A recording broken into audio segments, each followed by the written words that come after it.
Numa família marcada por um favoritismo que machuca, um jovem sonhador acaba se tornando o alvo de uma inveja mortal. Essa é a história de José, que a gente encontra lá no livro de Gênesis. É uma narrativa incrível sobre como um ato de traição familiar, por mais absurdo que pareça, pode se tornar o ponto de partida de um plano divino.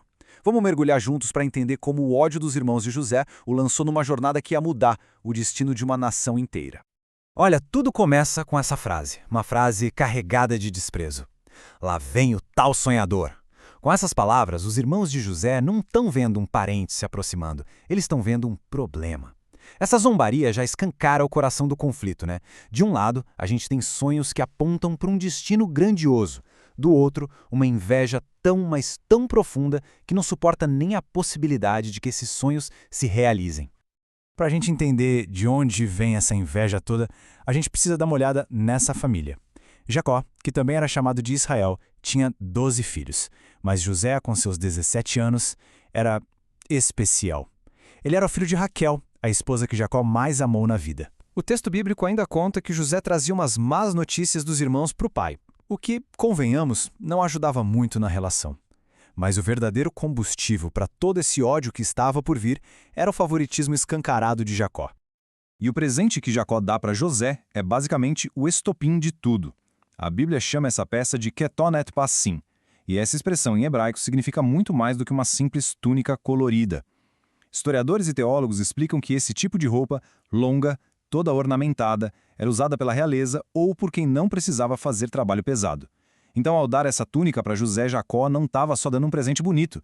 Ele estava visualmente elevando José a uma posição de liderança, passando por cima de todos os irmãos mais velhos. Era um símbolo de autoridade que eles eram forçados a ver todos os dias. E o versículo 4 é bem claro. Eles o odiaram e já não lhe podiam falar pacificamente. O clima ficou insustentável. E aí, para piorar, vem os sonhos. No primeiro, José conta, todo inocente, olha, a gente estava no campo, amarrando os feixes de trigo, e de repente o meu feixe se levantou e ficou em pé. E os feixes de vocês fizeram um círculo e se curvaram diante do meu. A simbologia era óbvia demais, né? A reação deles é imediata. Quer dizer que você vai reinar sobre nós? Você vai nos dominar? A mensagem do sonho era clara, e o texto termina de um jeito sombrio. E com isso, tanto mais o odiavam. E como se um sonho não fosse o bastante, José tem um segundo, ainda mais grandioso. Dessa vez, ele sonha que o sol, a lua e 11 estrelas se inclinavam diante dele. Agora a coisa ficou tão séria que até o pai dele, Jacó, o repreende. Mas aqui tem um ponto fundamental. Enquanto os irmãos reagiam com puro ciúme, o versículo 11 diz que Jacó, no entanto, considerava o caso consigo mesmo. Ele guardou aquilo no coração. Talvez ele estivesse pensando se não havia algo de divino naqueles sonhos, mesmo que a ideia o incomodasse um pouco. Com todo esse cenário montado, a história se move para o evento que vai transformar tudo de vez. Jacó manda José ir checar como os irmãos estavam. E esse ato, que era um ato de cuidado de pai, ironicamente se torna a sentença de José. Jacó, sem saber, o estava enviando direto para uma armadilha, um lugar onde a oportunidade de agir com base naquele ódio todo finalmente ia aparecer. Vamos acompanhar essa jornada. De Hebrão até Siquém dá uns 80 quilômetros. Uma boa caminhada. Chegando lá, cadê os irmãos? Não estão. José podia ter desistido e voltado para casa. Mas um homem, numa coincidência que a gente chama de providência, informa que eles foram para Dotã. A persistência de José em obedecer ao pai o leva exatamente ao lugar onde seu destino mudaria para sempre. E tem um detalhe aqui que é crucial. Eles o viram de longe. Isso deu tempo para eles conversarem, para eles planejarem. A chegada de José não foi uma surpresa, foi uma oportunidade que eles estavam esperando. A conversa que eles têm enquanto José se aproxima é simplesmente de arrepiar. Lá vem o tal sonhador. Vamos fazer o seguinte, vamos matá-lo e aí a gente vai ver no que vão dar os sonhos dele. Percebe o sarcasmo? O plano deles não é só se livrar de José, é de propósito desafiar e anular os sonhos dele. É um ato de rebelião contra o que eles entendiam como destino de José. Eles estão usando o livre-arbítrio deles, escolhendo o assassinato para tentar provar que aqueles sonhos eram uma mentira. E agora a conspiração se torna ação. Chegou o momento da traição, a hora em que as palavras de ódio se transformam em atos de violência. Vamos ver de perto a dinâmica entre os irmãos e as escolhas que cada um deles faz nesse momento que vai definir tudo.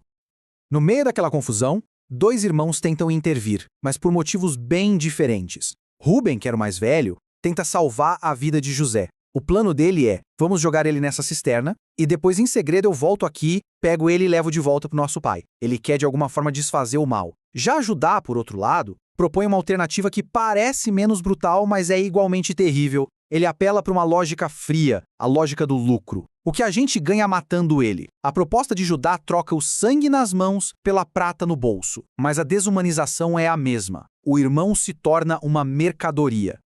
A traição acontece em 4 atos cruéis, bem pensados. Primeiro, a violência física. Eles o agarram.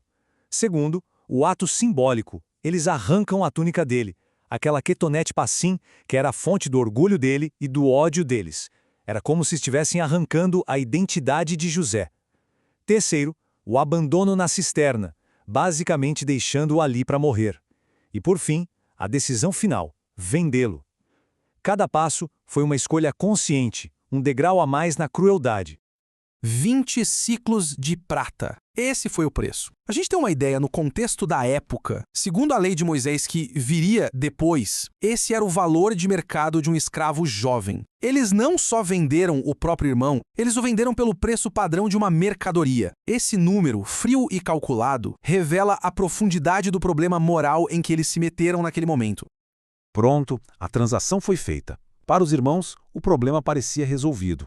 Para José, o pesadelo estava só começando. O que eles nem imaginavam é que o fim que eles decretaram para José era, na verdade, o início de um capítulo completamente novo. Não só para José, mas para toda a família.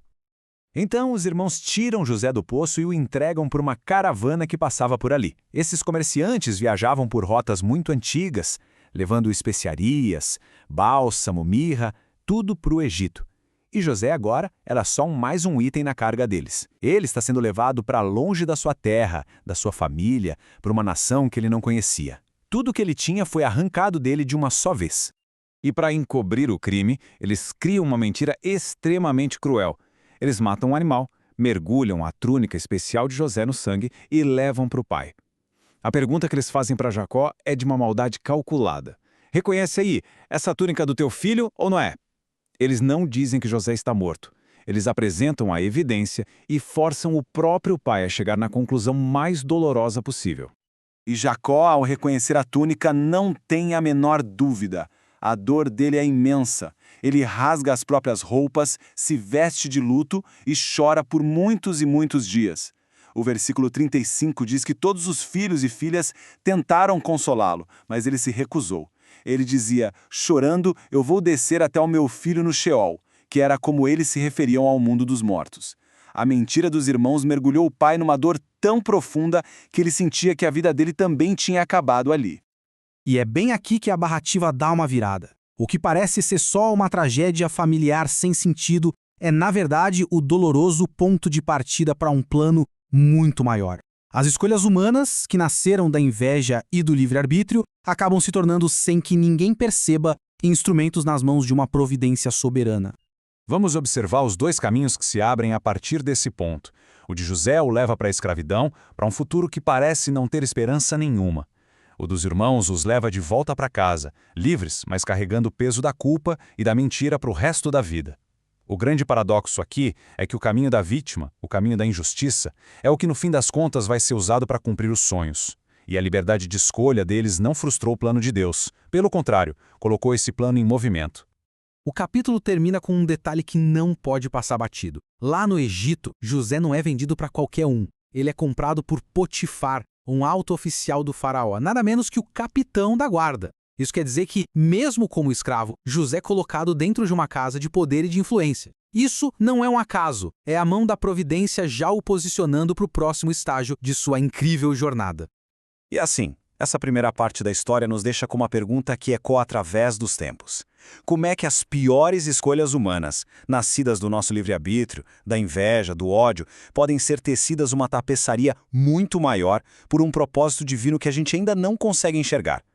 A jornada de José sugere que, mesmo nos poços mais escuros da traição, um plano de redenção pode estar apenas começando a se desenrolar.